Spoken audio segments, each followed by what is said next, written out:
Saudara, dua kali unjuk rasa di depan gedung DPR berlangsung ricuh. Sikap DPR dalam menjawab kritikan publik dipertanyakan karena terkesan tak sensitif. Kita akan bahas ini bersama dengan Direktur Eksekutif Parameter Politik Adi Praitno yang sudah hadir di studio. Selamat malam Mas Adi. Malam Friska.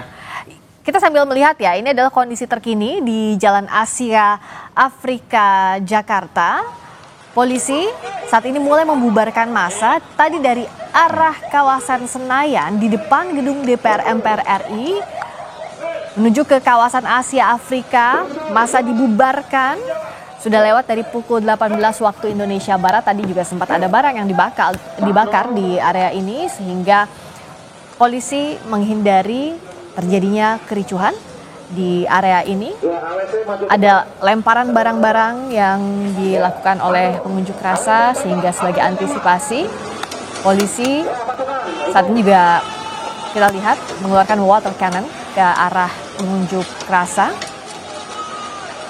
Karena massa ini tidak hanya datang dari arah Senayan menuju ke Asia Afrika, tapi juga sebaliknya dari Asia Afrika tadi di depan Gerbang Pemuda menuju ke depan Hotel Mulia Jakarta. Ini adalah visual yang diambil terbaru langsung oleh jurnalis Kompas TV Jonah Hamonangan dan Bondan Wicaksono. Pengunjuk rasa sejak sore hari tadi kita sama-sama melihat sudah selesai mengutarakan aspirasinya di depan gedung DPR MPR, namun sayangnya terjadi kericuhan di depan gedung DPR di kawasan Senayan maupun di Jalan Asia Afrika. Ada juga kita lihat tadi di sejumlah titik di Pejompongan dan juga kawasan Selipi.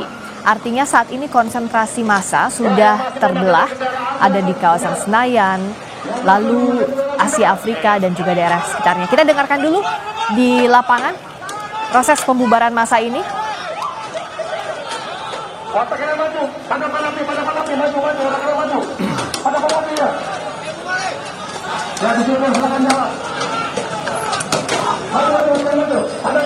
Jadi ada beberapa tahap biasanya yang dilakukan untuk pembubaran massa. Satu, yakni diumumkan agar massa mundur dari lokasi tertentu.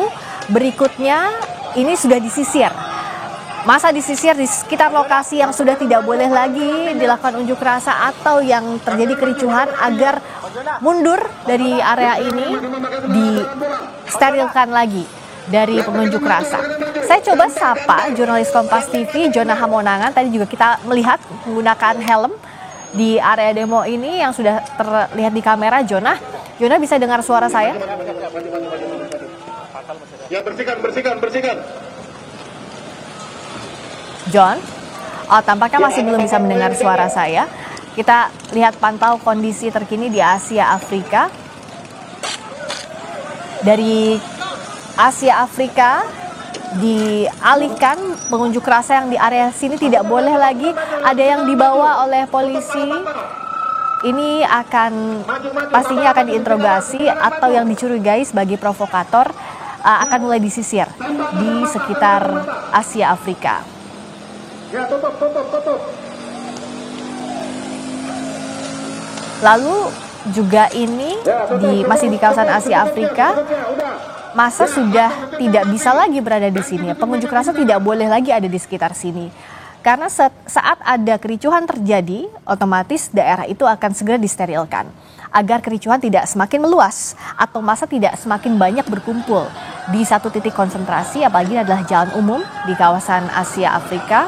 Karena ada barang juga yang dibakar, kita lihat itu di tengah jalan, sehingga agar kondisi kembali aman, kondisi kondusif, ini tidak melebar lagi ricuh yang terjadi di area unjuk rasa. Mas Adi, kita sama-sama lihat ya, sekarang adalah proses pembubaran massa. Di satu sisi kan yang diharapkan unjuk rasa berjalan secara kondusif sampai akhir, tapi sejak Senin kemarin kita lihat di akhirnya ada ekses ini. Apa yang Mas Adi lihat? Apakah ini bentuk kemarahan publik dan bagaimana mengelola ini semestinya? Ya, sebenarnya kalau kita mau jujur, pertama, aksi demonstrasi itu memang seharusnya menjaga ketertiban umum dan menghindari supaya tidak terhindar dari persoalan-persoalan melanggar peraturan ya. Karena seperti membakar dan termasuk juga merusak fasilitas publik, itu adalah sesuatu yang memang tidak diperbolehkan. Sekalipun bebas menyampaikan aspirasi, ada kritik dan seterusnya, tapi merusak fasilitas publik, memblokir jalan, ataupun misalnya membakar di tempat umum, itu adalah hal-hal yang memang selama ini dianggap mengganggu ketertiban umum. Tapi Friska, satu hal bahwa kalau kita mau jujur sebenarnya, yang melakukan aksi dan protes demonstrasi malam hari ini, itu sebenarnya tidak terlampau terdeteksi siapa sebenarnya yang melakukan aksi ini. Karena kalau dulu biasanya kalau kita melihat ada orang demo kan kelihatan, misalnya buruh, mahasiswa, Kelompok aktivis mana BEM, begitu ya? kelompok mana dan seterusnya. Setahu kita semua hari ini adalah aktivis buruh dan kelompok-kelompok buruh saya kira sudah melakukan aksi demonstrasi di berbagai tempat termasuk di Jakarta di depan DPR. Mereka menyampaikan begitu banyak tuntutan seperti menghapuskan outsourcing, mereka juga meminta bagaimana kenaikan upah, mereka juga meminta supaya tak ada lagi misalnya upah rendah terhadap buruh dan seterusnya. Dan mereka itu setahu kita semua sudah membubarkan sejak siang hari. Ya. Nah, yang menjadi tanda tanya itu adalah siapa sebenarnya kelompok-kelompok pihak-pihak yang setelah buruh itu bubar, tapi kemudian ada lanjutan aksi demonstrasi yang saya kira dari segi isu, dari segi organisasi, termasuk juga dari segi penyampaian aspirasi, itu adalah mereka-mereka yang per hari ini sulit untuk dideteksi, terutama oleh masyarakat secara umum. Bahkan kalau kita mau jujur sebenarnya, kita mau melihat dari dekat saja aksi demonstrasi hari ini, nggak bisa karena jalanan diprotes. Tadi waktu saya jalan ke Kompas sekalipun, lewat Pondok Indah, lurus ke Palmerah, itu jalanan sudah mulai crowded. Bahkan saya diminta untuk kembali sebenarnya karena jalanan di belakang Palmerah ini ditutup, Friska. Ya. Itu yang saya kira, saya kok mendeteksi yang banyak turun ke jalan itu kelihatan anak-anak muda seperti remaja, syukuran anak-anak SMA, dan mereka itu berjalanan secara bergelombol dan berkelompok, dan mereka terus terang apa yang sebenarnya ingin disampaikan oleh mereka. Ya. Karena tidak ada spanduk, tidak ada baliho yang kemudian kita bisa tampilkan dalam hal ini. Bagaimana harus berhati-hati untuk menghadapi kondisi seperti ini, Mas Adi? Karena bicara soal demonstrasi, kita lihat juga kan di media sosial, ini sensitif. Artinya banyak juga orang yang ingin menyuarakan pendapatnya lewat demo, kanal yang ada, kita katakanlah ini kanal untuk menyuarakan pendapat dari mulai Senin hingga hari ini. Tapi juga harus diantisipasi jikalau ada kericuhan yang memang isi pengunjuk rasanya misalnya tidak terdeteksi tadi. Apa yang bisa dilakukan? Kalau saya sebenarnya jujur ya, ajakan demo sebenarnya masih diperbolehkan dalam konteks apapun sepanjang demonstrasinya itu disampaikan dengan cara-cara baik dan damai ya. Bukankah demonstrasi itu bukan sekali jadi apa yang dituntutkan itu harus didengarkan oleh pemerintah ataupun DPR. Bagi saya untuk mengantisipasi hal-hal yang semacam ini, jadi bagi siapapun pihak-pihak yang memang tidak tahu persis persoalan demonstrasi, isunya apa, yang kemudian melakukan aksi protesnya siapa, saya kira memang seharusnya menghindar dan menjauh, Friska. Ini tentu untuk menghindari tindakan-tindakan yang tidak diinginkan. Kalau kita mau jujur, dari tampilan visual yang disampaikan oleh Kompas TV, ini kan sudah head to head dengan pihak aparat keamanan kan, dan mereka dibubarkan. Karena setahu saya penyampaian aksi dan protes demonstrasi itu kan ada limit waktunya. Ya. Jadi kalau lewat jam 6 sore dia nggak boleh melanjutkan, dia harus membubarkan diri. Karena kalau tidak membubarkan diri dia akan dibubarkan. Ini tentu untuk menjaga ketertiban umum. Jadi kalaupun toh aspirasinya, protes-protesnya tidak didengarkan, besok tinggal datang lagi dengan cara yang sama, dengan cara yang sama. Jadi bagi masyarakat yang ada di sekitar Senayan, di Palmerah, ada di Ben Hill, ada di Penjompongan, kalau ada peristiwa-peristiwa semacam ini sebaiknya menjauhkan diri untuk menghindar, untuk mengantisipasi supaya tidak ada tindakan-tindakan dan peristiwa-peristiwa yang itu tidak kita inginkan. Betul. Kita lihat ya di sebelah kanan layar, tampaknya sudah mulai dibuka lagi arus lalu lintas. Ini kan di depan Asia Afrika ya Mas ya, itu yang sebelah kanan. Ya. Sudah bisa dibuka kembali, sudah bisa dilalui. Kita lihat perkembangan ini bersama jurnalis Kompas TV, Jona Hamonangan. John, kalau kita lihat di lokasi tampaknya arus lalu lintas di depan di area Jalan Asia Afrika ini sudah mulai dibuka, betul ya Jona? Jalan Asia Afrika khususnya mengarah ke Jalan Sudirman ini sudah mulai dibuka. Jadi kalau kita lihat ini arus lalu lintas sudah mulai normal kembali. Memang kalau kita lihat ini sangat padat dikarenakan imbas dari kendaraan yang cukup ragu untuk bisa jalan khususnya melintas, tapi karena dari petugas kepolisian sudah memberikan izin atau permit, akhirnya sekarang akses sudah mulai kembali. Nah, Kalau kita petakan sekarang terkait dengan di mana posisi massa, ini memang posisi massa ini sudah bisa dikatakan berbaur ya dengan kerumunan. Jadi posisi mereka itu kurang lebih ada di sekitar arah Fairmont ataupun di arah Pasupaian. Jadi memang dari pihak polisian ini menunggu dulu di sisi jalan khususnya di Asia Afrika yang mengarah ke Sudirman atau yang ada pertigaan itu, nanti ketika sudah dirasa sudah cukup aman atau secure, antara dari petugas yang akan maju menghalau massa atau mungkin massa yang maju nanti polisi akan melaksanakan blokade. Ya pasti penguraian massa ini sudah dilakukan, sudah dipecah. Kalau kita lihat beberapa massa yang ada di Jalan Pemuda juga sudah dinetralkan, sudah mulai tengah mundur dan kami tadi melihat juga dari petugas sudah menggunakan gas air mata untuk menghalau mereka maju kembali. Jadi memang kalau kita lihat ini untuk jalan sudah satu akses saja untuk normal. Memang untuk yang dari arah Asia Afrika untuk mengarah ke Hotel Mulia atau yang mengarah ke Jalan Pemuda sekarang ditutup dalam rangka untuk mencegah adanya eskalasi atau antisipasi massa kembali lagi maju ke depan. Jadi ini sekarang sudah masih pukul 18.25, ini sudah mulai lagi jalan normal khususnya yang dari arah Pasupaian menuju ke arah Sudirman, khususnya pertigaan yang di sampingnya adalah area Gelora Bung Karno.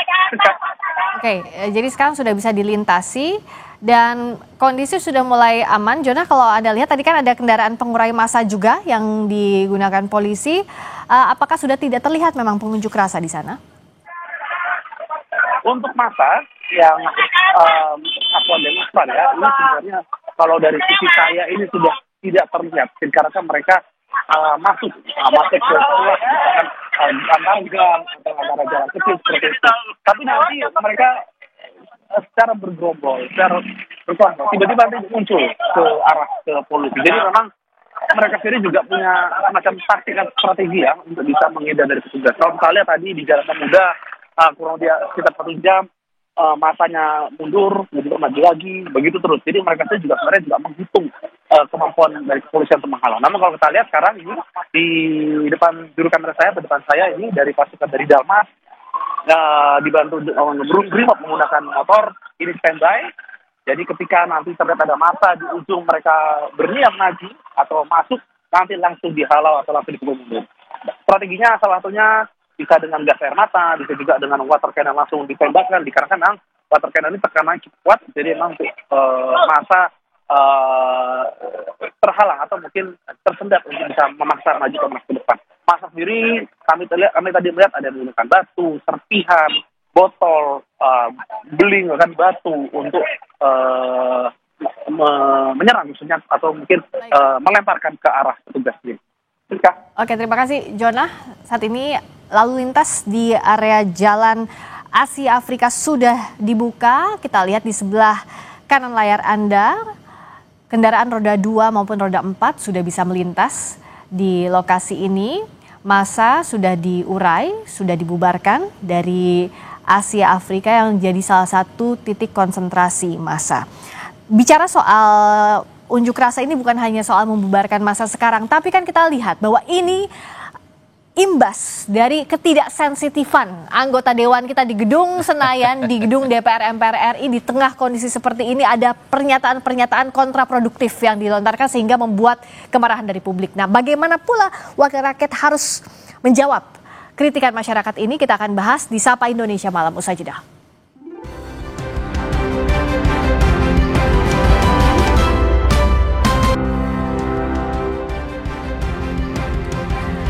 Masih bersama kami di Sapa Indonesia Malam, kita akan bahas suara publik yang mengkritisi anggota DPR RI dalam unjuk rasa di depan gedung DPR MPR, salah satunya soal tunjangan yang dinilai fantastis, bersama dengan anggota Komisi 2 DPR RI Ahmad Doli Kurnia dan juga Direktur Eksekutif Parameter Politik Adi Praitno. Mas Adi masih gabung ya, selamat malam, thank you. Lalu juga ada Bung Doli. Ya, kalau dari DPR sebenarnya bagaimana sih menanggapi unjuk rasa Senin kemarin, lalu juga hari ini tuntutannya kan salah satunya menilai tunjangannya dinilai terlalu besar yang didapatkan DPR. Bagaimana DPR menjawab ini secara clear agar tuntutan publik tidak menjadi bola liar dan bisa dijawab secara gamblang? Pertama, kami tentu tetap memberikan apresiasi ya dan penghargaan kepada setiap anggota masyarakat dari kelompok manapun yang menyampaikan aspirasinya ke DPR ya. Karena itu DPR itu kan rumahnya rakyat, jadi kalau misalnya ada rakyat yang menyampaikan aspirasinya, pandangannya, mau bentuknya apa, mau kritik, mau marah-marah, asal tertib, tentu kami harus menerimanya dengan tangan terbuka. Nah yang kedua, saya juga kemarin sudah sampaikan, kami juga, saya lah paling tidak, mungkin bisa jadi mengataskan nama teman-teman juga.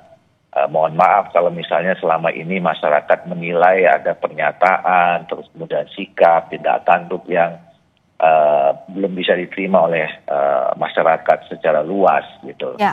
Tapi tentu kami juga berkeinginan, kami berkomitmen untuk tetap selalu bekerja sebagai wakil rakyat secara sungguh-sungguh untuk kepentingan rakyat yang utama gitu. Nah soal kritik itu tadi soal tunjangan kan kami sudah menjelaskan juga beberapa kali baik oleh pimpinan DPR maupun juga bisa dapat data dari Sekretariat Jenderal. Kalau kemudian selama ini yang menjadi sorotan itu adalah tunjangan perumahan, nah kemarin kan sudah dijelaskan juga oleh pimpinan DPR bahwa tunjangan itu merupakan kemarin kan periode-periode sebelumnya rumah anggota DPR itu kan ada rumah dinasnya, dan kemudian untuk periode yang ini itu tidak ada rumah dinas lagi, makanya kompensasinya adalah diberikan tunjangan rumah dalam waktu 1 tahun untuk mengontrak rumah selama 5 tahun. Ya. Makanya nanti berakhir sampai bulan Oktober. Kira-kira gitu, Tris. Nah, Bung Doli kalau misalnya menjawabnya secara adem, tidak mengeluarkan kata-kata yang menyakiti hati masyarakat, mungkin unjuk rasa ini tidak akan menjadi besar atau bahkan terjadi ricuh. Bung Doli tadi kan sempat menyampaikan juga minta maaf kalau ada pernyataan yang tidak sensitif. Nah, gimana sih DPR menegur anggotanya yang dianggap melakukan atau melontarkan pernyataan yang tidak sensitif di tengah kritik publik, mengatakan dengan kata-kata yang kasar atau bilang bahwa ya ini perlu tunjangannya besar karena memang jauh rumahnya dan lain-lain. Ini kan dianggap tidak sensitif dan tentu saja akan cepat memantik reaksi publik. Gimana Bung Doli? Ya, anggota DPR itu kan terdiri dari anggota DPR ya. Dan sebetulnya kita posisinya secara umum sama. Makanya kalaupun disebut ketua DPR itu kan House of Speaker ya. Jadi itu menunjukkan bahwa kita punya semangat kolektivitas, kolegial yang sama. Statusnya juga sama. Hak dan kewajibannya juga sama gitu.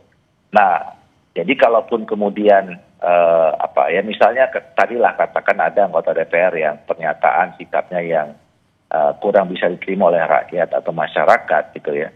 Nah, kita juga harus bisa memahami mungkin setiap anggota DPR, setiap manusia punya gaya, punya cara komunikasi yang berbeda-beda gitu ya. Ya juga mungkin situasinya juga yang dihadapi pada saat hari itu atau besok juga berbeda-beda. Nah, tentu juga bisa kita maklumi perbedaan-perbedaan di antara sesama anggota DPR itu gitu.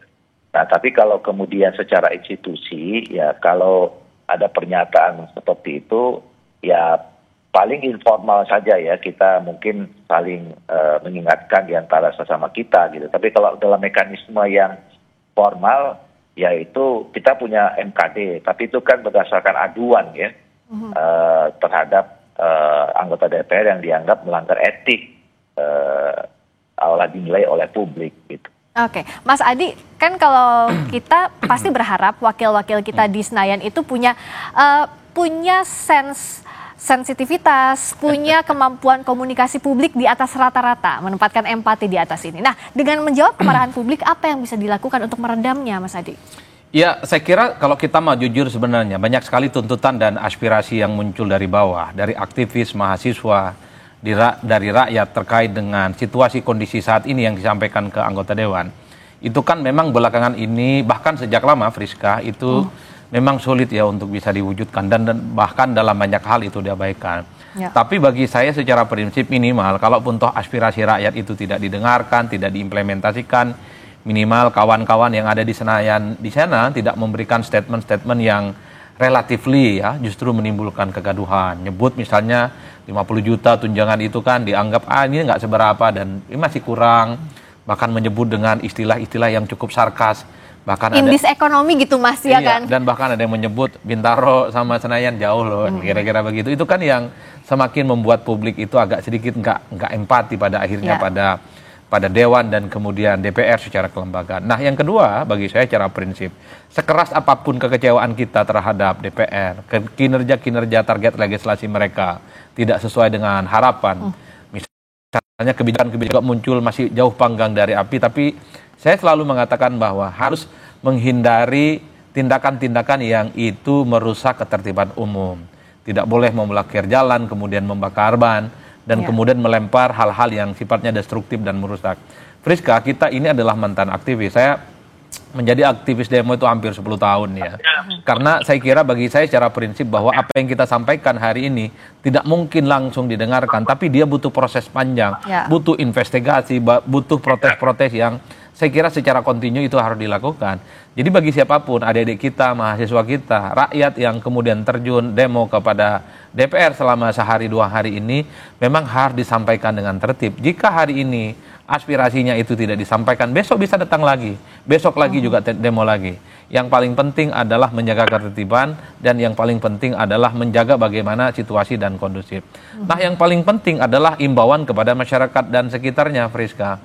Jadi masyarakat yang memang tidak terkait dengan aksi protes dan demonstrasi hari ini, tidak tahu siapa yang melakukan aksi dan protes, sebaiknya mereka itu adalah menghindar dan menjauh.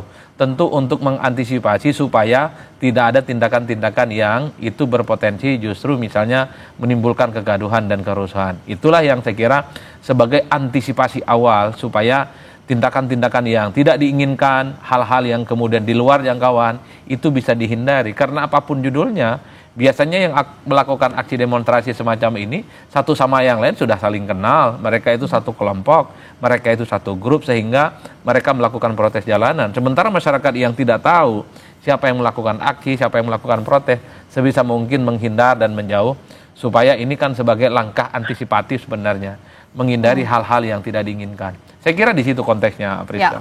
Nah tapi secara pribadi menurut Mas Adi perlu nggak mereka yang menyampaikan hal-hal kontraproduktif itu yang meminta maaf? Kan yang bikin orang marah itu adalah nggak langsung minta maaf, tapi denial dulu, kasih lagi pernyataan lain yang dianggap lawan. Mestinya begini, para pejabat publik, anggota Dewan kita memang sebisa mungkin menghindari statement-statement yang sifatnya provokatif dan justru menimbulkan kerusuhan. Apa yang terjadi di Pati sebenarnya adalah trigger. Seorang bupati dipilih secara langsung, bahkan di demo ramai-ramai diminta mundur oleh rakyatnya. Begitupun dengan anggota Dewan yang saya kira rata-rata mereka itu adalah public figure juga kan. Mereka medsosnya, followernya banyak, sering tampil di media, dan saya kira engagementnya di level publik juga luar biasa. Jadi sekali mereka memberikan pernyataan-pernyataan apapun sebisa mungkin harus soft, harus lunak. Bukankah member of parliament, bukankah anggota Dewan itu adalah mereka yang memang ya daya pendengarannya tebal, tidak tipis, dan kemudian sangat responsif dengan situasi yang berkembang. Nah kalau setiap anggota Dewan seperti Bang Doli nyaman minta maaf, kan kira-kira begitu kan, kemudian bahwa aspirasi akan ditampung, saya kira eskalasi dan resistensi dari penentakan publik ya tidak akan se-ekstrim seperti apa yang terjadi pada hari ini. Bang Doli juga setuju bahwa harusnya nggak resisten. Siapapun yang mengeluarkan pernyataan ya, secara pribadi semestinya minta maaf dulu. Karena kan kalau anggota DPR nggak punya celah buat asbun, nggak boleh asal bunyi, nggak boleh asal mengeluarkan pernyataan gitu ya, Bung Doli. Iya, itu yang tadi saya katakan bahwa memang kan kadang-kadang cara daya komunikasi kita tuh beda-beda, apalagi tergantung situasi pada saat itu. Nah itu yang saya katakan tadi, mungkin masyarakatnya tidak tahu situasi apa yang sedang dihadapi, makanya ya saya tadi atas nama teman-teman mohon maaf kalau ada pernyataan yang berkenan, dan tentu kami akan perbaiki itu ya bersama anggota dan secara institusi. Saya kira ya ini menjadi pelajaran lah ya buat kami supaya ya yang namanya rakyat itu kan mereka yang berdaulat ya. Kita Ya. ini kan wakilnya mereka gitu. Tentu kalau mereka menyampaikan sesuatu ya harus kita dengar. Mereka minta sesuatu harus kita perjuangkan. Ya. Gitu. Oke, Nah, Bang Doli, itu izin yang ya. seharusnya dilakukan. Oke, Bang Doli, nanti kita lanjut dulu sebentar. Saya mohon waktu karena kita akan lihat ini situasi terkini di depan Jalan Asia Afrika. Kalau tadi kita sempat lihat, polisi sudah membubarkan massa, sudah mengurai massa dari Jalan Asia Afrika menuju ke area Sudirman, lalu juga di depan kawasan Senayan, DPR RI, gedung DPR RI. Tapi tampaknya sekarang ada ricuh yang kembali terjadi di sini. Saat polisi mengurai massa, coba membubarkan massa, karena tadi saat jalan ini sempat dibuka bahkan di dua arah, dari arah Asia Afrika menuju ke Sudirman maupun sebaliknya. Tadi sempat kita melihat kendaraan roda 2, roda 4 sudah bisa melintas, sekarang ditutup kembali. Karena kita lihat tampaknya ada ricuh yang terjadi dan penguraian massanya juga sekarang semakin intens dilakukan agar lalu lintas ini bisa secara normal digunakan kembali oleh para pengguna jalan. Sudah lewat 43 menit waktu ya dari waktu yang ditentukan, maksimal pukul 18 waktu Indonesia Barat untuk melakukan unjuk rasa, sehingga penguraian massa harus dilakukan saat ini. Kita akan jeda dulu sejenak. Sapa Indonesia Malam, Kompas TV masih akan mengupdate informasi terkini dari unjuk rasa di area gedung DPR RI.